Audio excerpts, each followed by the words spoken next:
नमस्कार, मैं हूं साहिल जोशी। दंगल में आपका स्वागत है। आज का दंगल अयोध्या के राम मंदिर में हुई चढ़ावा चोरी को लेकर है। राम के दान की चोरी और अमानत में खयानत का यह संपूर्ण अयोध्या कांड इतना अफसोसजनक है कि आज कबीर दास का एक भजन याद आता है। कबीर दास अक्सर एक भजन गाया करते थे, तोरी गठरी में लागे चोर, बटोइया का सोवे, 5, 25, 3 है चोरवा, यही सब किन्हा सोर, बटोइया का सोवे। तो कबीर दास ने जो 5 इंद्रियों, 25 विकारों और 3 तत्वों वाले चोर से सतर्क रहने की सीख दी थी, वो आज राम मंदिर मामले में सटीक बैठती नजर आ रही है। क्योंकि यहां 5 की जगह चोरी के 8 आरोपी 14 दिन की हिरासत में जेल भेजे गए हैं। पता नहीं और कितने बचे हैं। और दान की चोरी का शोर भी तो ट्रस्ट ने ही मचाया था। पहले ट्रस्ट को ही शक हुआ था कि चोरी हो रही है, तो हिडन कैमरे लगाए गए और उसमें दिखा कि 42 दिन में 70 बार चोरी की गई है। फिर यह भांडा फूटा और ऐसा फूटा कि अयोध्या से उठी चिंगारी सियासी लहर पर सवार होकर दिल्ली पीएमओ तक जाकर पहुंच गई। अब जांच शोलों में तब्दील हो चुकी है। तो पता चला कि रामदान की गठरी में चोर न जाने कब से लगे हुए थे, क्योंकि इस ट्रस्ट ने चोरी रोकने के कोई उपाय ही नहीं किए थे। चोरी रोकने के उपाय तो छोड़ दीजिएगा, दान के पैसे को लेकर स्टैंडर्ड ऑपरेटिंग प्रोसीजर भी बनाया गया था और उसका भी पालन नहीं हो रहा था। बही खाते मेंटेन नहीं किए जा रहे थे। दान की हंडी कुछ, रजिस्टर में कुछ, इंटरनल ऑडिट में भी आधा अधूरा सच बताया गया था।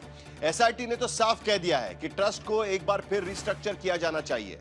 रोजमर्रा के कामकाज के लिए सीईओ या सीओओ बनाए जाए, क्योंकि ट्रस्ट के पिछले 5 से 6 साल के सारे अकाउंट्स की भी विस्तृत ऑडिट अब जरूरी हो गई है। कितने सोने चांदी जेवरात आए, कितने जमा हुए, कितने रजिस्टर में दिख रहे हैं, सबकी जांच होनी चाहिए। इतनी खामियां और एसआईटी की सिफारिश के बाद ट्रस्ट के महासचिव चंपत राय का इस्तीफा हो गया है। लेकिन सवाल इस्तीफे से आगे का है। आगे क्या क्या होना बाकी है, क्योंकि इस इस्तीफे पर भी सवाल उठाए जा रहे हैं। इन तमाम सवालों पर हम दंगल में चर्चा करेंगे, लेकिन पहले यह रिपोर्ट देखते हैं। लोग गली गली भटके राम के नाम पर मंदिर बनाने के लिए पैसा धन एकत्रित किया। जून का महीना चढ़ा ही था कि अयोध्या के राम मंदिर के अंदर चढ़ावे की चोरी की बात आई। पहले हफ्ते सियासत हुई, दूसरे हफ्ते पीएमओ तक खतों किताबत हुई, तीसरे हफ्ते से जांच शुरू हुई, चौथा हफ्ता आते आते खुलासे हो गए, मुकदमा हो गया, गिरफ्तारी हो गई, चंपत राय का इस्तीफा भी हो गया। अभी हफ्ते के 4 दिन बाकी। अब तो बस इंसाफ की खातिर बची तवक्को खाकी है। और नजरे खाकी में जो जुर्मों की दरख्वास्त आई है, उसका मजमून कुछ यूं है। थाना राम जन्मभूमि में जून की 25वीं तारीख को आई अर्जी की बुनियाद पर मुकदमा नंबर 90/2026 दर्ज हुआ है। अर्जी में आरोप है कि गिनती के दौरान चढ़ावे की चोरी हुई है। ये यूं पता चला कि एसआईटी ने अंतरिम जांच रिपोर्ट दी। चोरी करने वाले कोई और नहीं, नोट गिनने वाले कुछ कर्मी ही हैं। उनके नाम अविनाश शुक्ला, अनुकल्प मिश्रा, लवकुश मिश्रा, मनीष कुमार यादव, करुणेश पांडे, रमाशंकर मिश्रा, सुभाष श्रीवास्तव, रमाशंकर यादव और टिन्नू है। इन्होंने चढ़ावे की चोरी, गबन, अमानत में खयानत, आपराधिक विश्वासघात, चोरी का धन छिपाने, साठगांठ से अपराध, आपराधिक साजिश और अन्य गुनाह किए हैं, जिनका मुकदमा कायम करके कार्रवाई की जाए। अर्जी की मांग के मुताबिक काम हुआ। थाना प्रभारी इंस्पेक्टर सुमित कुमार के पास अर्जी गई, केस दर्ज हो गया, जांच डीएसपी आशुतोष तिवारी को सौंपी गई। 8 नामजद गिरफ्तार हो गए। अब पूछताछ हो रही है, बाकी आरोपियों के नाम भी सामने आ सकते हैं। कृष्ण मोहन राम जन्मभूमि तीर्थ क्षेत्र ट्रस्ट के 9 महीने पुराने और ट्रस्ट के सबसे नए सदस्य, पूर्व ब्यूरोक्रेट और अवध प्रांत के आरएसएस संघ चालक कृष्ण मोहन ने मुकदमा लिखाया। पता चला है कि चढ़ावे की चोरी तो हो रही थी, कब से हो रही थी पता नहीं, लेकिन सूत्रों के मुताबिक पहले ट्रस्ट के लोगों को ही शक हुआ था, क्योंकि कुछ दिनों से 500 के नोटों की गड्डियां कम आने लगी थी। पहले एक दान पात्र से 7-8 लाख रुपए निकलते थे, वो घटने लगे। तो ट्रस्ट ने पहले से लगे सीसीटीवी के अलावा हिडन सीसीटीवी भी लगा दिए। उसी में दिख गया कि कर्मचारी ही चोरी कर रहे हैं। 27 अप्रैल से 5 जून के बीच करीब 42 दिन में ही 70 बार चोरों की गतिविधि दिखी। चोरी दो तरीके से हो रही थी। एक तो सीसीटीवी के सामने एक चोर खड़ा हो जाता था, दूसरा नोट गहने चढ़ावा चुरा लेता था। दूसरी गिनती के वक्त 500 की गड्डी बनाते वक्त उसमें से 100 से ज्यादा नोट निकाल दिए जाते थे। वाउचर बनाने में सिर्फ गड्डियां गिनी जाती थी, फिर गड्डी बैंक में जमा होने जाती, उससे पहले ही एक्स्ट्रा नोट निकाल लिए जाते।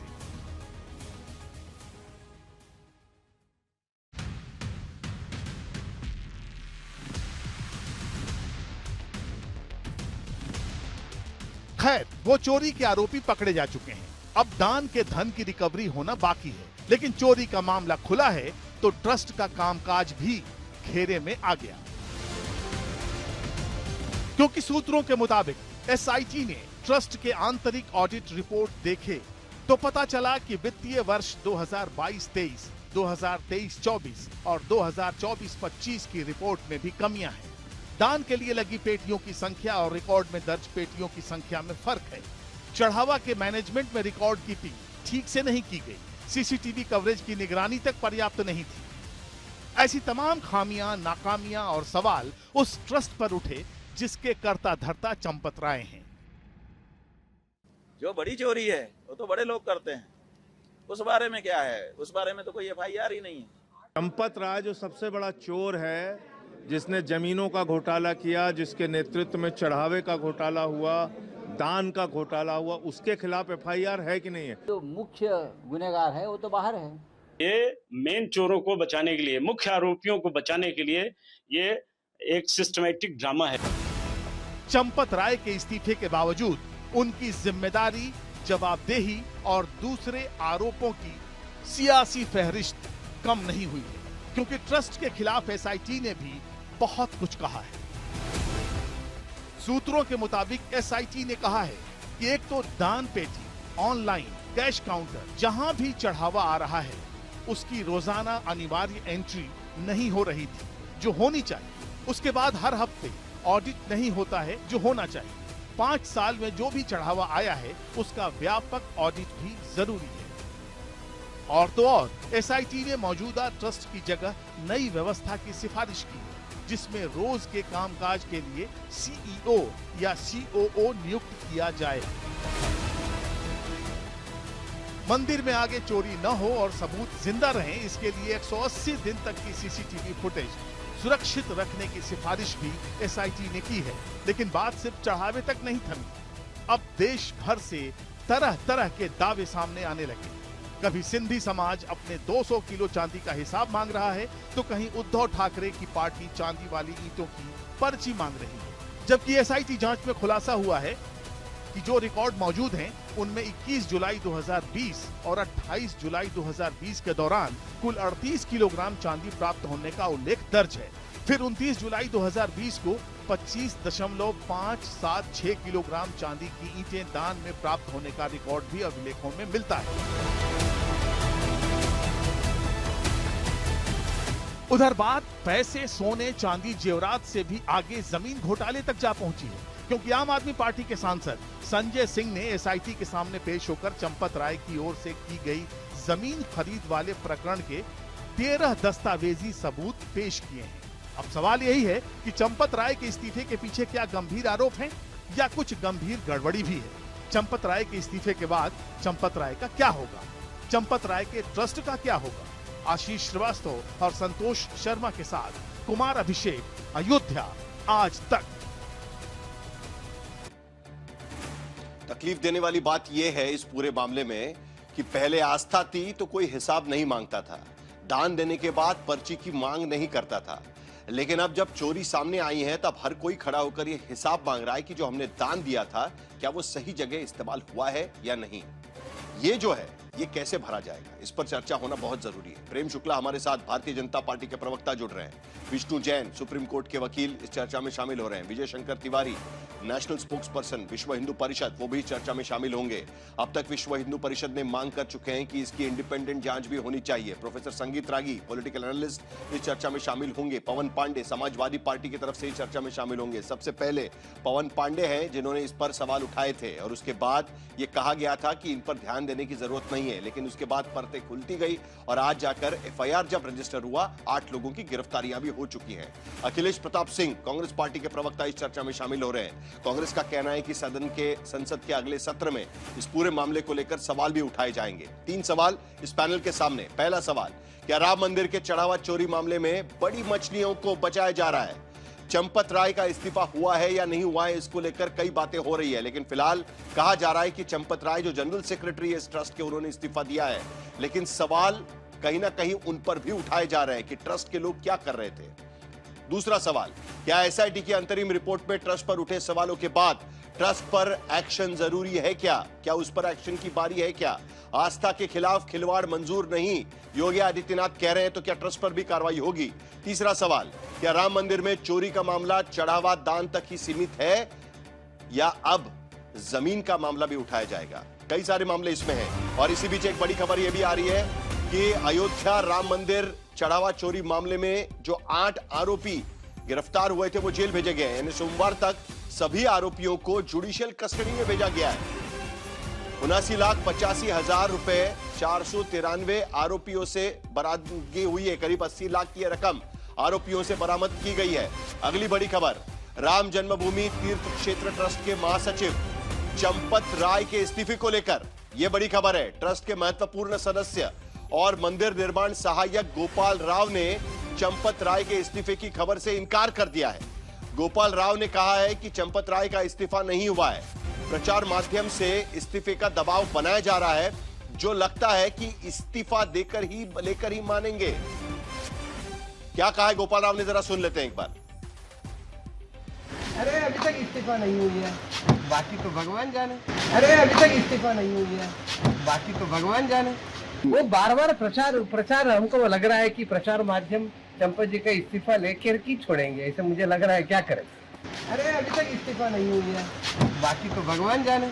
वो बार बार प्रचार हमको लग रहा है। ये कहा जा रहा है, गोपाल राव जी ये कह रहे हैं। लेकिन इस बीच और एक बड़ी खबर, विश्व हिंदू परिषद के अंतर्राष्ट्रीय अध्यक्ष आलोक कुमार ने ट्रस्ट के 2 बड़े पदाधिकारियों पर आरोप की बात कबूली है। आलोक कुमार ने कहा है कि इस पूरे मामले में सिर्फ 2 ट्रस्टियों के खिलाफ ही आरोप है और ऐसे में पूरे ट्रस्ट को भंग करने की जरूरत नहीं है। दरअसल आलोक कुमार ने ही कल मांग की थी कि इस मामले की पूरी निष्पक्ष जांच होनी चाहिए और अब वो कह रहे हैं सिर्फ 2 ट्रस्टियों पर आरोप लगे हुए हैं, यानी ट्रस्ट भंग करने की जरूरत नहीं है। क्या कहा आलोक कुमार ने, सुनते हैं। मुझे नहीं लगता कि कोई नई कमेटी बनाने की जरूरत है। 2 ट्रस्टियों पर आरोप है, बाकी लोगों पे नहीं। इसलिए व्यवस्थाएं सुधारना ये मुख्य है। ऐसे लोगों को लाना जिनको मंदिर चलाने का अनुभव है, प्रशासन का अनुभव है। यह बड़ी बात है कि एक तरफ अब विश्व हिंदू परिषद, 3 बड़ी खबरें इस वक्त हमने आपके सामने रखी है। पहली खबर यह है कि ऐसे मामलों में आमतौर पर जांच के लिए पुलिस कस्टडी मांग लेती है, यानी पुलिस कस्टडी दी जाती है। लेकिन पुलिस ने इन 8 आरोपियों की कस्टडी मांगी ही नहीं। ये सारे आरोपी जुडिशियल कस्टडी में भेज दिए गए, यानी जेल कस्टडी में रहेंगे। कब इनकी पुलिस जांच करेगी वो फिलहाल पता नहीं है। विष्णु जैन जी, इस पर आपसे सवाल पूछना जरूरी है, आप वकील हैं, आपको पता है कि ऐसे मामलों में जब जांच होती है तब पुलिस कस्टडी मांगती है, लेकिन इसमें कस्टडी नहीं मांगी गई है, नंबर 1। नंबर 2, आलोक कुमार जी कह रहे हैं कि सिर्फ 2 ट्रस्टियों पर आरोप लगे हैं, इसके वजह से पूरे ट्रस्ट को भंग करने की कोई जरूरत नहीं है। यह भी एक बड़ी दिलचस्प बात है, क्योंकि एक दिन पहले तक विश्व हिंदू परिषद ने अचानक यह मांग उठाना शुरू कर दिया था कि क्या इस पूरे मामले में इंडिपेंडेंट जांच की गुंजाइश बनती है, तुरंत एफआईआर करके इस पे जांच की जाए।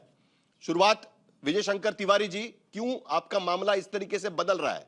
कभी आप कहते हैं कि अगर कोई भी इसमें शामिल है सब पर कार्रवाई होनी चाहिए, और दूसरी तरफ आप कहते हैं कि ट्रस्ट को भंग मत करिएगा। क्या करना नहीं, वो तो अभी भी है। नहीं, बिल्कुल वो स्टैंड अभी भी है कि एफआईआर हो गई है और उस पर सबकी जांच होनी चाहिए, और 8 लोग तो गिरफ्तार भी हो गए हैं, और उनसे जब पूछताछ होगी, बातचीत होगी, तो सारी चीजें निकल के आएंगी। तो स्टैंड तो अभी भी है।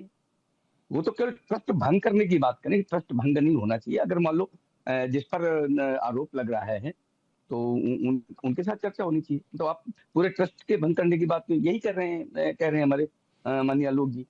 और देखो सबसे बड़ी बात क्या है जो मैं कई दिन से कह रहा हूँ कि SIT की जांच की मांग किसने की, ये जांच होनी चाहिए, जांच होनी चाहिए, तो मांग किसने की, वो ट्रस्ट ने की। और इसके बाद FIR होनी चाहिए, FIR होनी चाहिए, तो वो FIR के लिए किसने कहा, हमने, हमारे राष्ट्रीय अध्यक्ष ने कहा कि भाई अब जांच तो हो गई होगी। अब आप जो दोषी निकल के आए हैं, जिनकी की जांच हो गई है, इतने दिन से पूछताछ हो गई है, आपको ध्यान में आ गया होगा कि कौन कौन लोग इसमें सम्मिलित हैं, उनके खिलाफ FIR करिए, उनको गिरफ्तार करिए और आगे जांच बढ़ाइए। इसकी विस्तृत जांच होनी चाहिए, हर तरीके की जांच होनी चाहिए। SIT के पास संपूर्ण अधिकार हैं, वो वित्तीय भी कर सकती है, क्रिमिनल भी, हर तरीके का जांच कर सकती है। तो वो आगे बढ़े और जो भी इसके दायरे में आए उसको जांच की मांग आपकी तरफ से रखी गई थी, लेकिन आपको यह भी याद होगा जब पहली बार इस पर आरोप लगाना शुरू हो गया था, तब तो विश्व हिंदू परिषद कह रही थी कि भाई ये आरोप लगाने वाले पर ज्यादा ध्यान मत दीजिएगा। सरकार की तरफ से बार बार यह कहा जा रहा था कि आरोप लगाने वालों को ज्यादा सीरियसली लेने की जरूरत नहीं है, उनको ज्यादा गंभीरता से लेने की जरूरत नहीं है। लेकिन विष्णु जैन, जो सवाल मैंने ओरिजिनली यहां पर उठाया था, बड़ा आश्चर्य लग रहा है मुझे कि आमतौर पर हर मामले में लंबी लंबी पुलिस कस्टडी ली जाती है पुलिस की तरफ से। इतना बड़ा गंभीर मामला है, इतनी बड़ी चोरी का मामला सामने आ रहा है, 80 लाख रुपए लौटाने की बात की जा रही है, लेकिन पुलिस कस्टडी मांगी ही नहीं गई। 8 लोगों की गिरफ्तारी होती है, जुडिशियल कस्टडी में भेज दिया जाता है। ऐसा कभी आपने सुना है क्रिमिनल इन्वेस्टिगेशन में? देखिए, आपको पहले ये समझना पड़ेगा जुडिशियल कस्टडी और पुलिस कस्टडी में क्या फर्क होता है। जुडिशियल कस्टडी में भी व्यक्ति जेल में जाता है, जुडिशियल कस्टडी में भी व्यक्ति जेल में जाता है, और अगर पुलिस को जरूरत होगी कि उनको पूछताछ करनी है, उनको उसकी कस्टडी चाहिए, उनको बयान चाहिए, तो पुलिस कभी भी पुलिस कस्टडी मांग सकती है। ऐसा नहीं है कि जुडिशियल कस्टडी में चले गए तो बाद में पुलिस कस्टडी में नहीं आ सकते हैं। पर मैं आपसे कुछ और कहना चाहता हूं, जो गंभीर प्रश्न है, मैं स्वयं ये बात कहना चाहता हूं कि एलिगेशंस बहुत सीरियस हैं। इस केस से जुड़े होने के नाते, एक राम भक्त होने के नाते मैं कहना चाहता हूं कि इसकी थरो जांच होनी चाहिए। हम सारे लोग इस जांच पे अपनी नजरें गड़ाए बैठे हैं, और कोई भी दोषी, जो क्रिमिनल लॉ का बेसिक सिद्धांत है कि निर्दोष जो है उसको फंसाया ना जाए और कोई भी दोषी छूटे ना, हम उस बात को लेके आगे चल रहे हैं। जब हमने पूरा ये लिटिगेशन लड़ा 1950 से लेकर 2019 तक, पूरे समाज ने लड़ा, और जब वहां पे भगवान राम की, प्रभु श्री राम के मंदिर की स्थापना की, तो कभी कल्पना भी नहीं की थी कि एक ऐसा दिन देखना पड़ेगा और इस तरह के सीरियस एलिगेशंस लगेंगे। क्योंकि ये सिर्फ और सिर्फ राम मंदिर की बात नहीं है, राम मंदिर पूरे देश के लिए आज एक मॉडल है। और जहां पे आज हम बात कर रहे हैं कि मंदिर को सरकारी नियंत्रण से बाहर लिया जाए, और यहां पे मैं आपको बताना चाहता हूं 5 फरवरी 2020 को इस पूरे ट्रस्ट को केंद्र सरकार ने गठित किया था। इसमें 15 मेंबर्स हैं, जिसमें से 12 मेंबर्स ऐसे हैं जो सरकार द्वारा नॉमिनेटेड है, गवर्नमेंट ऑफ इंडिया द्वारा नॉमिनेटेड है, डीएम अयोध्या इसके मेंबर हैं। तो अलग अलग जो बहुत ही मतलब केंद्र सरकार, राज्य सरकार का टोटल इसमें इन्वॉल्वमेंट है। और उसके बाद अगर ऐसी घटना सामने आ रही है तो ये बहुत निंदनीय है, बहुत पीड़ादायी है, और हम सब ये चाहते हैं कि जल्दी से जल्दी इसका इन्वेस्टिगेशन हो। विष्णु जैन जी, सिर्फ निंदा से काम नहीं चलेगा। आपने टेक्निकली जो बात कही, एक वकील के नाते वो मैं भी मानता हूं कि जुडिशियल कस्टडी में भेजा जाने का मतलब यह नहीं है कि आप पुलिस दोबारा उनकी हिरासत नहीं मांग सकती, कस्टडी नहीं मांग सकती, जांच के लिए उनको नहीं बुलाई जा सकती। लेकिन जितना संगीन मामला यहां पर नजर आ रहा है, आप खुद ही कह रहे हैं कि सरकार की इन्वॉल्वमेंट इसमें है, ट्रस्ट बनाने में 12 मेंबर सरकार के द्वारा वहां पर मनोनीत किए जाते हैं, उसके बावजूद इतनी बड़ी चोरी यहां पर हो रही है। फिलहाल तो हमें चोरी पता चली है अप्रैल से लेकर जून तक की, इससे पहले क्या होगा, पिछले 6 साल में क्या हुआ होगा, यह सब जांच होना अभी भी बाकी है। लेकिन उसके बावजूद जब पुलिस जाकर अदालत के सामने कहती है कि फिलहाल हम कस्टडी नहीं लेंगे, तो आप अगर लॉयर होते, वहां पर डिफेंस के लॉयर होते, तो आप क्या कहते हैं? आप सरकारी वकील होते तो क्या कहते? आप अगर यह केस लड़ रहे होते तो आप क्या कहते कि पुलिस ज्यादा सीरियस नहीं है इस मामले में, गंभीरता से नहीं ले रही है? नहीं कहते आप इस बात को? आप इस बात आप बड़े बेबाक हैं, इसके लिए मैं आपको पूछ रहा हूं। नहीं, मैं फिर से, मैं देखिए इसमें कोई लाग लपेट की बातें नहीं है, क्योंकि हम सारे लोगों का ये इंटरेस्ट है कि यहाँ पे जो गलत हुआ है वो सामने आए। आपको ये बात समझनी पड़ेगी, पुलिस कस्टडी की अगर जरूरत पड़ेगी तो आज हम लोग ये अज्यूम क्यों कर रहे हैं साहिल जी कि पुलिस कस्टडी नहीं मांगेगी? अगर कभी भी पुलिस कस्टडी की जरूरत पड़ेगी तो मांगी जाएगी। अब मुझे ये बात नहीं पता है कि जब पुलिस ने इस मामले में एफआईआर दर्ज की है, जो 8 लोगों को हिरासत में लिया है, हिरासत में तो लिया गया, हिरासत में लेके उनको जुडिशियल कस्टडी जिसे जेल कहा जाता है वहां भेजा गया है। अब अगर उनको लग रहा है कि इस समय उनके बयान, क्योंकि मैं आपको बताना चाहता हूं, जो जहां तक मेरी जानकारी है, जब पुलिस ने अरेस्ट किया है तो उन सारे लोगों के धारा 161 में, जैसे सेक्शन 161 सीआरपीसी कहते हैं, उसमें बयान दर्ज किए गए होंगे और जो सारी चोरी है वो पकड़ी गई होगी। तो पुलिस कस्टडी की जरूरत तब पड़ती है। हम अनुमान लगा रहे हैं कि ये सारी चीजें हुई होंगी, लेकिन पवन पांडे जो यहाँ पर विसल ब्लोअर बैठे हुए हैं, क्योंकि नहीं ठीक है, पवन पांडे यहाँ पर बैठे हुए हैं जो विसल ब्लोअर माने जाएंगे, क्योंकि सबसे पहले आरोप पवन पांडे जी ने लगाए थे और तब कोई इस बात को गंभीरता से नहीं ले रहा था। पवन पांडे जी, आप सुन रहे हैं विष्णु जैन क्या कह रहे हैं, आप सुन रहे हैं वीएचपी के प्रवक्ता क्या कह रहे हैं। जो अब जांच हो रही है, आपके आरोप लगने के इतने दिन के बाद एफआईआर होकर जो फाइनली जांच हो रही है, क्या आप संतुष्ट है इस पूरे मामले से? नहीं, बिल्कुल नहीं संतुष्ट है। जब से यह ट्रस्ट बना है तभी से डकैती चालू है। 2020 और 21 में हमने खोला था कि 2 करोड़ रुपए की जमीन ली गई और आधे घंटे के बाद वही जमीन 20 करोड़ रुपए में ट्रस्ट ने खरीदी। तो लगातार 2020 और 21 से ही ट्रस्ट के पैसे में डकैती पड़ना शुरू हो गई थी। जब 5 या 7 जून को समाजवादी पार्टी के राष्ट्रीय अध्यक्ष जी ने अपने पेज पर और ट्विटर हैंडल पर लिखा कि राम मंदिर में डकैती हो रही है, राम मंदिर में चढ़ावा चोरी हो रही है, तो लोगों ने उस समय, उसके बाद लोगों ने गंभीरता से लेना शुरू किया।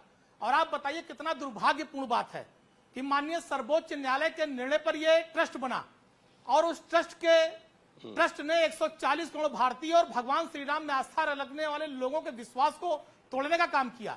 जो महिपाल सिंह गणना प्रभारी थे, उन्होंने कई साल पहले जब ये देखा कि रजिस्टर में रुपया लिखा जाता है कम और बक्से में रुपया जाता है ज्यादा, जब उसकी सूचना उन्होंने चंपत राय जी को, गोपाल राव को और अनिल मिश्रा को दी, तो इन लोगों ने गंभीरता से क्यों नहीं इस बात को लिया? क्यों नहीं उस समय उस चोरी को रोकने का प्रयास किया? क्यों नहीं उस जो डेली रुपए की डकैती हो रही थी उस पर रोका? जो लोगों ने हीरे का हार चढ़ाया गायब हो गया, मर्यादा पुरुषोत्तम प्रभु श्री राम का मुकुट गायब हो गया, सोने की 200 किलो ईंटें गायब हो गई। इसका जिम्मेदार कौन है?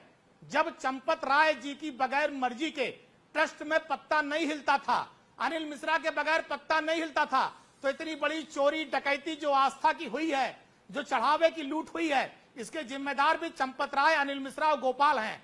ये जो 8 लोगों पर, छोटे मछलियों पर मुकदमा दर्ज किया गया और जो धाराएं लगी हैं, ये तो एक दिन में जमानत हो जाएगी सारी धाराओं में, कुछ है ही नहीं है इसमें। तो बाकायदा चंपत राय, अनिल मिश्रा, गोपाल राव को नामजद करना चाहिए था, गंभीर मुकदमे, धाराएं लगानी चाहिए थी जिसमें जमानत ना हो सके। ये क्यों ही देखिए, जिस तरह सर्वोच्च न्यायालय का फैसला आया था आस्था के आधार पर, तो ये चोरी डकैती भी 140 करोड़ लोगों की आस्था पे वार है, 140 करोड़ लोगों के विश्वास पर प्रेम शुक्ला जी, ये बड़ा सवाल है। तो कड़ी कार्रवाई होनी चाहिए। आस्था के आधार पर अगर सुप्रीम कोर्ट के 5 जजेस का बेंच फैसला दे सकता है, तो आस्था के आधार पर पवन पांडे जो सवाल उठा रहे हैं कि आस्था के आधार पर इन सभी लोगों पर कड़े कानून के तहत कार्रवाई होनी चाहिए, कड़े कानून के तहत इन्हें पुलिस कस्टडी में भेजा जाना चाहिए, बड़ी मछलियों को इसमें पकड़ा जाना चाहिए। जी प्रेम शुक्ला जी, जवाब दीजिए। होने दीजिए आप पहले। जमीनों का घोटाला जवाब दूं या बीच में अभी चालू रहेगा? जमीनों का घोटाला किया गया। पवन पांडे जी, सारे सवाल आप एक ही इसमें मत पूछिएगा, बहुत सारे सवाल अब उठ रहे हैं, धीरे धीरे आपके पास उस पर भी आएंगे, लेकिन जो गंभीर सवाल उठाए आपने, पहले उस पर जवाब ले लेते हैं। प्रेम शुक्ला जी, देखिए, जो राम मंदिर के चढ़ावे में चोरी ये जघन्य अपराध है और इस जघन्य अपराध के जैसे ही प्रकाश में आया, तत्काल एसआईटी गठित की गई। 24 घंटे के भीतर एसआईटी ने तत्काल उस पर जो है अपनी अंतरिम रिपोर्ट दी।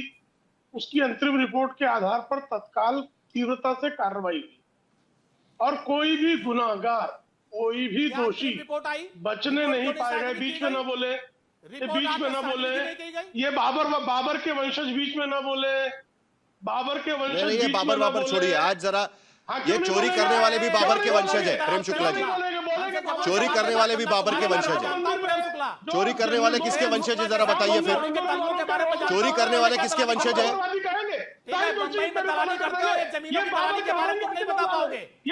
हमसे ठीक से बात करना, तुम्हारे चरित्र के बारे में जानता हूँ। जिस घर में खाना खाया वहीं पर तुमने छेद किया और वहीं शादी कर ली, तुम्हारी दलाली के बारे में। पवन पांडे जी, प्रेम शुक्ला जी को मामला भटकाने का मौका मत दीजिएगा। हंगामे में समय मत व्यस्त करिएगा पवन पांडे जी। पवन पांडे जी, हंगामे में समय मत व्यस्त करिएगा। प्रेम शुक्ला जी, एक मिनट। पवन पांडे जी, एक सेकंड। पवन पांडे जी, एक मिनट। जरा दोनों की आवाज कम कराइए। दोनों की आवाज कम कराइएगा। ये सदियों पुराना डिबेट नहीं चलेगा आज कि बाबर का वंशज कौन है, फलाने का वंशज कौन है, जो चोरी करने वाले किसके वंशज है, उसका भी जवाब दीजिएगा। प्रेम शुक्ला जी, प्लीज। ये पुराना पॉलिटिकल डिबेट आज नहीं होगा। आज पुराना पॉलिटिकल डिबेट नहीं होगा।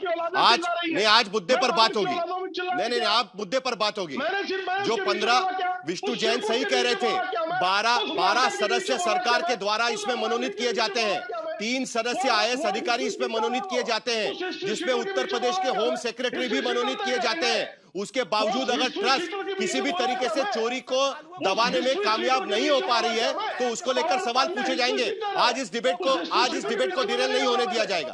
पवन पांडे जी, एक सेकंड प्लीज, आप जरा रुकिए, बीच में मत बोलिए, वरना वो डिबेट को डिरेल करते रहेंगे। दोनों की आवाज मुझे बंद करनी पड़ेगी, प्लीज। पवन पांडे जी, प्लीज। प्रेम शुक्ला जी मुद्दे पर बात करेंगे। आप प्लीज आज मुद्दे पर बात करेंगे, प्लीज। मैं मुद्दे पर ही रहिए, प्लीज। जो सवाल पूछा है उसका जवाब। मैं 100% मुद्दे पर हूं। बोलिए। मैं 100% मुद्दे पर हूं। कोई भी जो भी इसमें रंच मात्र भी इस चोरी में शामिल है, किसी भी चोर को, क्योंकि ये आस्था पर प्रहार है। राम मंदिर आंदोलन करोड़ों की आस्था के आधार पर चला। करोड़ों लोगों के जो है अपने कंट्रीब्यूशन से राम मंदिर का निर्माण हुआ। करोड़ों लोगों की आस्था जुड़ी हुई है। अगर कोई उसमें 1 रुपए की भी चोरी करता है, तो 1 रुपए का चोर भी कहीं से भी बचने नहीं पाएगा, क्योंकि ये राम भक्तों की सरकार है। बिल्कुल। बाबरवादियों की सरकार नहीं है। इस बात का जवाब दीजिएगा। राम को काल्पनिक मानने ठीक है, वालों ये की तो भूमिका सरकार हो नहीं गई। है। एसआईटी जांच के बाद में, एसआईटी के अंतरिम रिपोर्ट आने के बाद में एफआईआर दर्ज होने में 2 दिन का समय गया हुआ है, और वीएचपी को इसके लिए अलग से मांग करनी पड़ी है। लेकिन प्रेम शुक्ला जी, सुन लीजिए अभी। अरे हो गया एफआईआर, मतलब एफआईआर तो पहले करना चाहिए था। करोड़ों लोगों की आस्था के साथ खिलवाड़ किया गया है, और इसीलिए एफआईआर तुरंत हो जाना चाहिए था। अगला सवाल तो यह भी है, एसआईटी के भीतर, एसआईटी के अंतरिम रिपोर्ट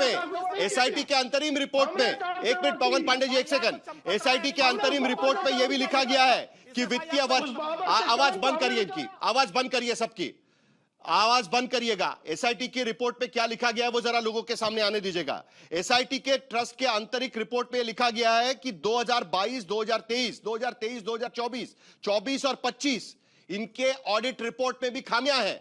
पिछले 3 साल के ट्रस्ट के ऑडिट रिपोर्ट में खामियां हैं, यह भी उसमें लिखा गया है प्रेम शुक्ला जी। नंबर 2, दान के लिए जो पेटियां लगी थी उनकी संख्या और रिकॉर्ड में दर्ज पेटियों की संख्या में अंतर है, दूसरी बात उसमें लिखी गई है। और तीसरी बात उसमें लिखी गई है, चढ़ावा के मैनेजमेंट में रिकॉर्ड कीपिंग ठीक से नहीं की गई है।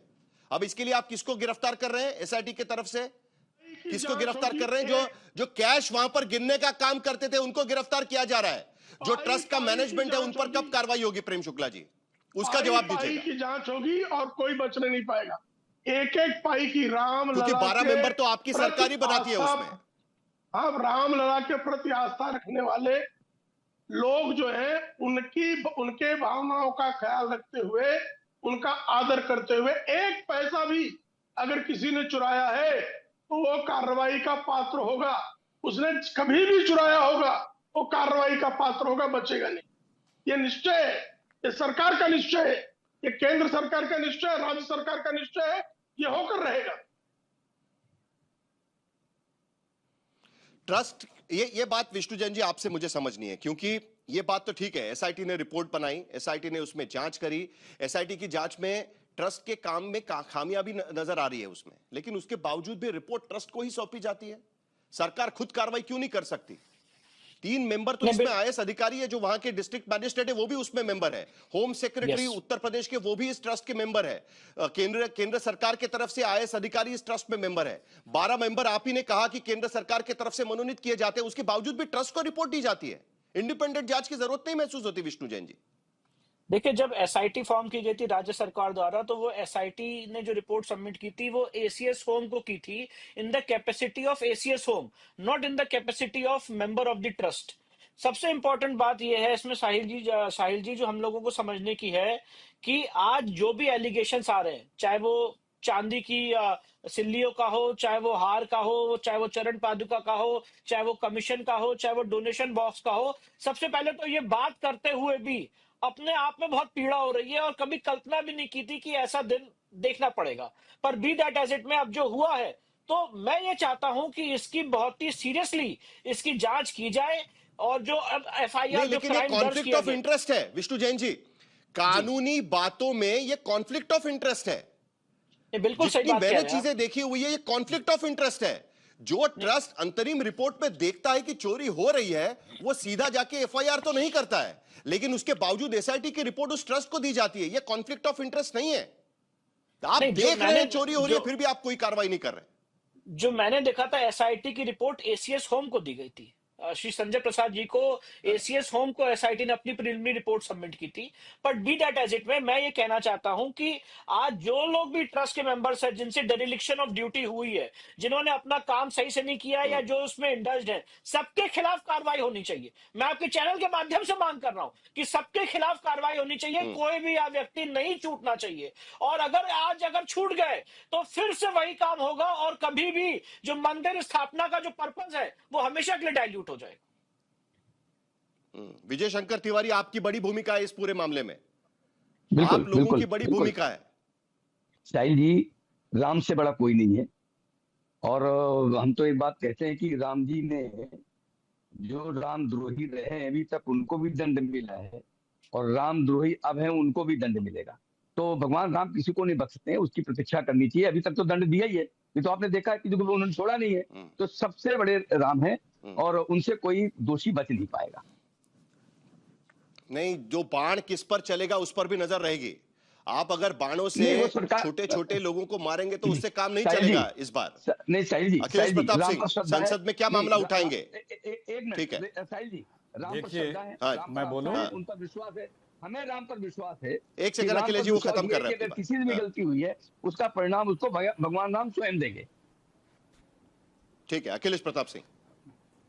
देखिए साहिल जी, सबसे पहले तो अब यहीं पे कंफ्यूजन आ गया। आपने शुरू में अभी कुछ देर पहले सारे देश के मीडिया को बताया गया कि ये 2 लोग ट्रस्टियों ने इस्तीफा दे दिया। अब उस पर भी डाउट आ गया कि उन्होंने इस्तीफा नहीं दिया है। तो ये क्या हो रहा है, ये समझने की बात है। ये बड़ा गंभीर विषय है। आर्थिक तो है, ये आस्था का भी है। और दूसरा एक गंभीर विषय ये है कि बीजेपी की सरकार, आरएसएस के सारे लोग उसमें हैं और ये उनका रोल मॉडल ये है कि भगवान राम को भी नहीं छोड़ा है और निष्पक्षता से जांच भी नहीं हो रहा है। इस पूरे प्रकरण की जांच सीबीआई से कोर्ट की देखरेख में होनी चाहिए। क्योंकि देखिए, इसमें जमीन बड़ा लंबा क्राइम है। जमीन की खरीद फरोख्त का कई साल का इसमें घोटाला है। निर्माण में घोटाले हैं। बताया गया 40-40 रुपये कमीशन आते थे। इन्हीं के लोगों ने जो बताएं, जो उजागर हुआ। चढ़ावा का मामला है, चंदा का मामला है, सोना चांदी हीरे जवाहरात इसके मामले हैं, हीरे के हारों का मामला है, चांदी की शिलाओं का मामला है, भूमि पूजन में खर्चे का मामला है, उद्घाटन में खर्चे का मामला है, पताका आज संपन्न करने में तमाम कार्यक्रमों में खर्चे का मामला है। और देखिए, ये पहली घटना नहीं है। शुरू में जब ये शुरू हुआ था तो जमीन भूमि घोटाले की आरोप लगे थे। सीएजी तक ने उसको उजागर किया। आंतरिक ऑडिट में भी बताया गया कि इस तरह से घोटाले हो रहे हैं, पारदर्शिता नहीं है, ठीक किया जाए। नोटों को उजागर करने वाले महिपाल सिंह को हटा क्यों दिया गया? सीसी कैमरे हटा दिए गए, उसके तमाम चीज़ें डिलीट कर दी गई। और माननीय चंपत राय जी ने शुरू में कहा कोई उल्लेखनीय गड़बड़ी नहीं मिली। नृपेंद्र मिश्रा जी ने इसे डाका शब्द का प्रयोग किया है। तो ये सारी चीज़ों की, इस गंभीरता को और इसकी पवित्रता को, आस्था को बनाए रखने के लिए ये लिपापोती करेंगे, इनसे उम्मीद कुछ नहीं है। अदालत की देखरेख में हो, ये ट्रस्ट पूरा भंग हो, नए सिरे से ट्रस्ट बने, साधु संतों शंकराचार्यों को उसमें जगह मिले अदालत की देखरेख में, और बिना किसी व्यक्ति के इस पूरे मामले में दखलंदाजी देने के बिना अगर जांच होगी तभी इस जांच के बारे में कहा जाएगा। नहीं आपको लगता है इस बात को? क्योंकि ग्लेरिंग मिस्टेक्स आंतरिक जो इंटरिम रिपोर्ट इसमें आई है उसमें दिखाई दे रही है। साहिल, मैंने बहुत गंभीरता से सभी को सुना है, इसलिए लोग सुनना पसंद करें। अच्छी बात है कि अखिलेश जी की आस्था राम मंदिर में आ गई है। मैं उस पर टिप्पणी नहीं करना चाहता, लेकिन मैं बुरा बात यहीं से शुरू करना चाहता हूं कि करोड़ों हिंदुओं की आस्था को बहुत गहरा धक्का लगा है और अखिलेश जी की पार्टी तो इसका पॉलिटिकल कैपिटल के लिए यूज कर रही थी। आपको याद होगा कि अखिलेश जी ने कहा था जांच होनी चाहिए। जब जांच होने लगी तो अखिलेश जी ने प्रेस वार्ता में कहा कि अब साधु सन्यासियों के क्या जांच पुलिस करेगी। अरे घर के अंदर बैठ जाते, एक कमरे में बैठ जाते, आंख मुंद कर लेते और कहते कि भाई जो है जिन्होंने लिया है वो दे दो। यही बात शायद चंपत जी ने करने की कोशिश की थी, लेकिन ये आपराधिक चीज है जिससे भी जो कुछ भी जहां भी मिला था उसके बाद तुरंत एफआईआर दर्ज होनी चाहिए थी। कि मैं आज कह रहा हूं, मुझे लगता है वहां चंपत जी ने भूल कर दी। वहां उनको भरोसा वहां पर उनका तोड़ा गया था। वहां पर उनको एफआईआर तुरंत दर्ज कर देनी चाहिए थी। दूसरी बात मैं जिक्र करना चाहता हूं जिसका अभी विष्णु जैन जी ने जिक्र किया। इस सवाल को उठा कौन रहा है? इस सवाल को ढकने की कोशिश कोई क्या संघ का स्वयंसेवक होने देगा? संघ के स्वयंसेवक ही इसे, चाहे वो पत्रकार हों चाहे वो बौद्धिक जमात के लोग हों, वो भी उतनी ही जोर शोर से इस मुद्दे को उठा रहे हैं। मैं तो कई पैनलों में बैठता हूं और जो संघ से जुड़े हुए पत्रकार हैं या उन जिनकी निष्ठा है वो भी उतनी ही कार्रवाई सही हो रही है संगीत रागी जी, सवाल को पूछ रहे हैं और वो जानना चाहते हैं ये सुनिश्चित चाहिए कार्रवाई सही हो रही है। मैं अभी तक कहूंगा बिल्कुल। साहिल 10 सेकंड मुझे दीजिएगा, इसके बाद अखिलेश जी जो बोलना हो बोल लें। साहिल नहीं कार्रवाई सही हो रही है क्या? अभी की जो कार्रवाई है मुझे नहीं लगता है, मुझे लगता है कि शुरुआत ठीक है, लेकिन दो चीजों को ध्यान रखना पड़ेगा। यदि ट्रस्ट के लोगों को के मिलीभगत से ये हुआ है तब तो ये बहुत ही अपने आप में घटिया। और मेरा डर आगे का है, मेरा डर इसलिए आगे का है और एक चीज कि पूरी निष्ठा चंपत राय का इस्तीफा होना चाहिए, जिसने राम मंदिर को यहां तक ले आया, होना चाहिए। मैं मानता हूं कि इस स्तर पर चंपत राय जी का इस्तीफा हो जाना चाहिए, बिल्कुल हो जाना चाहिए। ठीक है, ट्रस्ट को नए सिरे से बनाना चाहिए जो एसआईटी बोल रही है। आवश्यक है, एसआईटी बोल रही है उस तरीके से नए सिरे से ट्रस्ट को बनाना चाहिए। नैतिकता के आदर्श मानदंडों को मानते हुए उनका इस्तीफा हो जाना चाहिए। ठीक है, पवन पांडे जी। साहिल 10 सेकंड साहिल आता हूं, दोबारा आता हूं। पवन पांडे आप कुछ कहना चाह रहे हैं? जिस तरह से मंदिर के जिस तरह से एक मर्यादा आज इसी पर रहेंगे श्री राम के मंदिर में लूट हुई है, जिस तरह से रुपए से लेकर आभूषण से लेकर और जमीनों की खरीद फरोख्त में कई सौ करोड़ रुपए की लूट हुई है, उस आधार पर तो नैतिकता के आधार पर सबसे पहले पूरे ट्रस्ट को ही भंग कर देना चाहिए। माननीय सर्वोच्च न्यायालय के निर्देश पर ट्रस्ट बना था। माननीय सर्वोच्च न्यायालय को संज्ञान लेकर इस पूरे ट्रस्ट को भंग कर देना चाहिए और माननीय सर्वोच्च न्यायालय की निगरानी में ही जांच हो। जब तक सारी जांच परतें खुल न जाएं, सारी परतें बाहर ना जाएं, तब तक इन सारे ट्रस्टियों के मंदिर के प्रवेश पर भी रोक लगा देनी चाहिए, क्योंकि लोगों की आस्था से खिलवाड़ हुआ है। जो लोगों ने चढ़ावा किया उसमें चोरी हुई है और जमीनों की खरीद फरोख्त में भी भारी पैसे की बंटरबाट हुई है। इसलिए जो आस्था से खिलवाड़ हुआ, सर्वोच्च न्यायालय के विश्वास से खिलवाड़ हुआ, इसलिए सारी कार्रवाई बहुत मजबूती के साथ होनी चाहिए। ठीक है, अखिलेश प्रताप सिंह जी। साहिल जी, मेरा कहना यह है कि जब किसी भी मामलों में विपक्ष के भी मुख्यमंत्रियों तक को सीबीआई ईडी अरेस्ट कर लेती है और कहा जाता है कि ये बाहर रहेंगे तो प्रभावित करेंगे। इसमें अभी तक सारे लोग अरेस्ट क्यों नहीं, सीबीआई जांच क्यों नहीं शुरू हुई? जिस दिन से ट्रस्ट बना है उसी दिन से घोटाले की भी सूचनाएं सार्वजनिक होती रही हैं। पब्लिक डोमेन में सारे साक्ष्य भी आते रहे हैं और सारे साक्ष्य चीख के बताते रहे हैं कि इस तरह से है। बीच में मैंने किसी के नहीं बोला था, ये ज्ञान देने वाला ही होंगे, आरएसएस वाले, पर उपदेश कुशल बहुतेरे वही होंगे। ये मुझे सुना, मुझे पता है पर उपदेश कुशल बहुतेरे, ये आप लोगों का रोल मॉडल दिख गया, आप लोगों का चाल चरित चेहरा तीनों दिख गया, सरकार का भी, आरएसएस का भी, विश्व हिंदू परिषद का भी।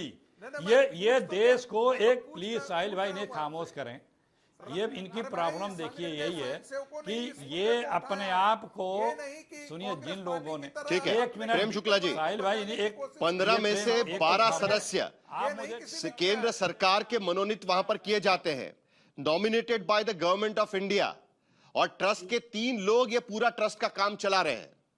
तो जिम्मेदारी सरकार की तरफ भी आती है, उंगली सरकार की तरफ भी आती है कहीं ना कहीं, कि ट्रस्ट का काम कैसे चल रहा है। सरकार निश्चित तौर पर कार्रवाई करने के लिए प्रतिबद्ध है। ये कोई नेशनल हेराल्ड की संपत्ति चोरी कर लेने वाले 420 के मुकदमा होने पर आंदोलन करें, ऐसा अवसर नहीं दिया। वही तो वो बोल रहे हैं ना, नेशनल हेराल्ड में जैसे ईडी आई है, इसमें भी चोरी है, आएंगे लाएंगे जरूरत पड़ेगी तो। यहाँ तो 420 के बाद भी अध्यक्ष बनी पड़ी, 420 के बाद भी कोई लीडर है, तो इनसे नैतिकता का खारिज कर दिया आपके सारे आरोपों को। स्वतंत्रता सेनानियों की संपत्ति खा गए ऐसे चोर। ये 420 जो है, ये जो है जांच के लिए तय कर रहे हैं भाई, चोर तय करेगा, चोर के शोर मचाने से नहीं, आस्था पर हुए। अभी तक ईडी ने केस कैसे दर्ज नहीं किया है इस पे? प्रेम शुक्ला जी, अभी तक ईडी कैसे नहीं आई है इसमें? आएगी ना, ये तो पैसे के घपले का मामला है। आएगी ना, ईडी को भी एड्रेस आएगी, आएगी ईडी आएगी। एड्रेस मिला सोनिया गांधी का, एड्रेस नहीं मिला है, 420 एड्रेस नहीं मिला है। 420 का एड्रेस मिल गया है। देखिए पागल हो रहा है ये पागल हो रहा है, ये लुच्चा तो पागल हो गया। चलिए ठीक है, ये हमेशा की तरह 2 और चीजें इस एसआईटी के रिपोर्ट में कही गई थी। विष्णु जैन जी, आपकी बात खत्म करें, आप कुछ ऐड करना चाह रहे हैं? ईडी की भी जांच होनी चाहिए ना विष्णु जैन जी? देखिए, आप बात समझिए, आप जो अभी बात यहाँ पे कर रहे हैं, अभी यहाँ पे बोल दिया गया कि ऐसी धाराएं लगाई गई हैं जिसमें बेल हो जाएगी। मतलब मैं तो शॉक हूं, मतलब जो एफआईआर में धाराएं लिखी है सर, उसको तो पढ़ लीजिए।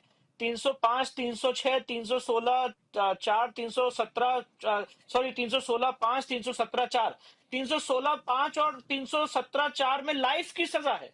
तो लाइफ की सजा में कैसे बेल हो जाएगी? कौन से बेलेबल ऑफेंस बात?